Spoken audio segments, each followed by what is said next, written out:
the Needle Drop kind of started as a music blog and as a podcast to start. I used to do a lot of college radio and had a music show, and I was working at an NPR station after I got out of college, where I studied journalism and broadcast communications, and just thought I was going to work in radio. That was basically my plan, that, or sort of do reporting and that sort of thing. And I missed doing a music show, and I pitched a music show to the,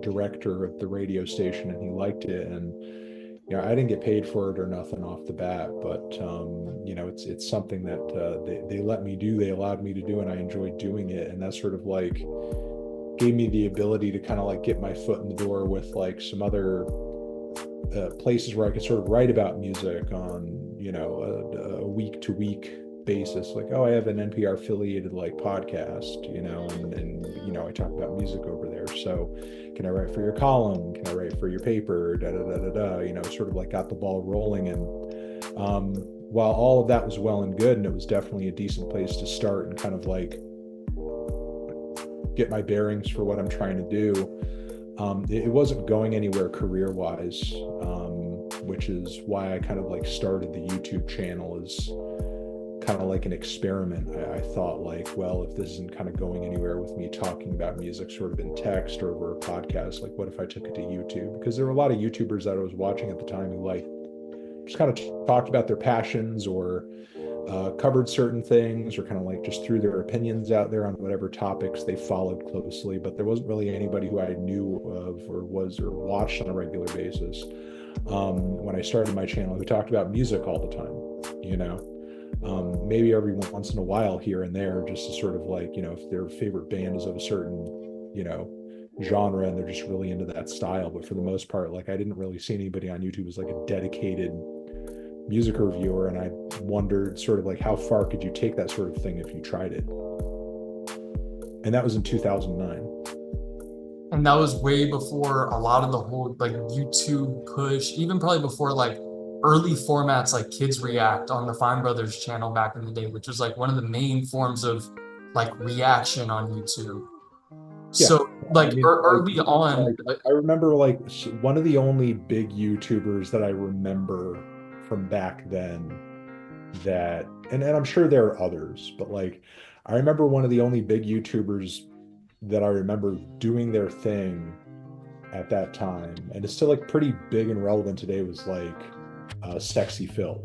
The like that, of course there were other huge YouTubers who were either his size or bigger at the time, but a lot of them have kind of like come and gone. It's like he's one of the only places, or one of the only people and faces that I can remember back then that are still doing their thing in a pretty big way on YouTube, and in a way that's super consistent, and for the most part is like kind of unchanged from how he used to do it. He still is kind of, doing the same show and sticking to his usual format, and in much the same way, kind of like I have my format, and I've been able to kind of make it, continue working throughout the years. No, that's super true. And moving on, the kind of as time goes on, the YouTube channel started taking different forms. There were live streams, there were like live reactions on like listening to like younger indie artists on stream. Here's a question kind of from Cairo, coming from like the artist standpoint on like kind of growing on that point on like the reaction point. I mean, what was it like seeing different people like you, Sean C, even like I guess Dante, I guess kind of transform that space and kind of create the breaking of the fourth wall in a sense, where some of the fans of you guys started becoming the people you were reacting to and like interviewing and things of that nature. What was that like, seeing that whole space on YouTube? I think it kind of speaks to how what we've done has sort of like kind of slowly replaced the platforms where artists would normally be trying to do those sorts of interactions with their audiences and stuff. Usually like back in the day, they'd be trying to like lobby for that Rolling Stone interview or that Pitchfork interview or whatever, and now these days it's like all these different podcasts and influencers and streamers who have, sort of like become the platform for those sorts of interactions. And, it's just been cool that it's changed, that it's shifted. I mean, obviously, like every change in that way has its upsides and its downsides and like its growing pains and everything. But, it's definitely a sign of like it's a new paradigm for sure when it comes to like music culture and music journalism. And I guess as a follow-up for someone as an independent artist myself, coming, like, what is the steps that people take to get to yourself or other people like that? How do they get the music in your hands? How do you start to review those kinds of things? People pass me music all the time that I end up trying or reviewing or sort of talking about in some capacity, be it through like my Twitch chat or social media, or even like just sending an email through my website.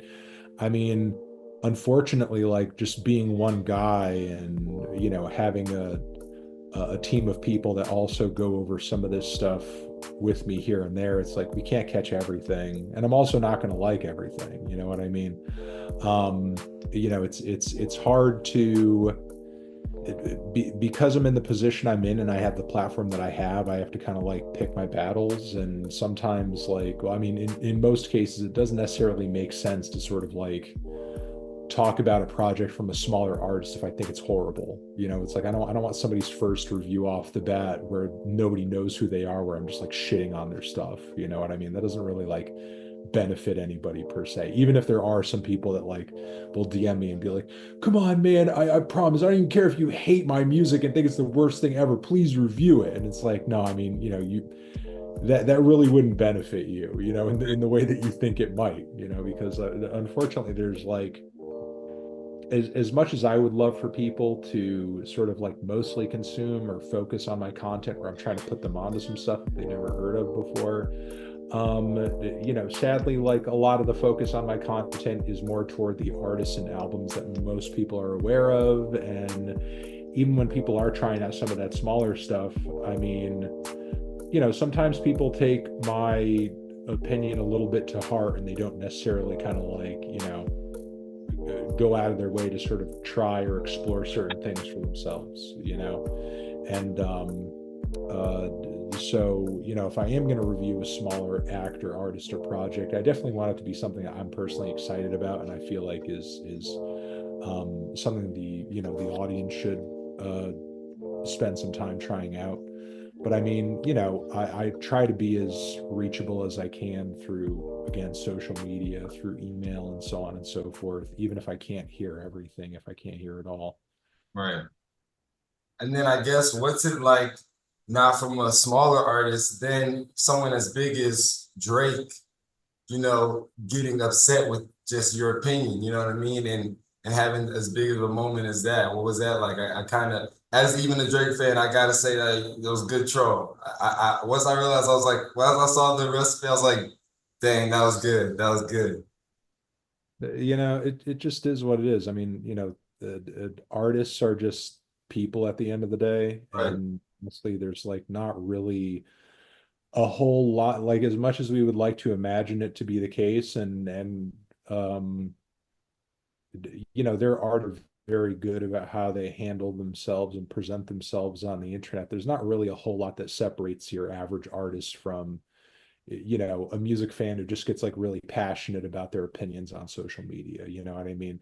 It's just that, some people are smart enough to know and to understand that like showing the internet that side of themselves isn't going to benefit them. You know what I mean? We're all of us, we all, no matter how experienced or whatever we are, we all find ourselves in moments where we're angry about something that we've read online, or we're pissed off or upset about something somebody told us about us or whatever on Twitter or whatnot, but the thing is like what's important is that you just kind of realize like there's some stuff on the internet that's like worth sharing and worth saying, and there's some stuff that's like not. You know what I mean? Like at the end of the day, like, no matter how much something somebody says pisses me off, unless I could turn it into a discussion, like that actually like means something to anybody outside of just me being pissed, you know.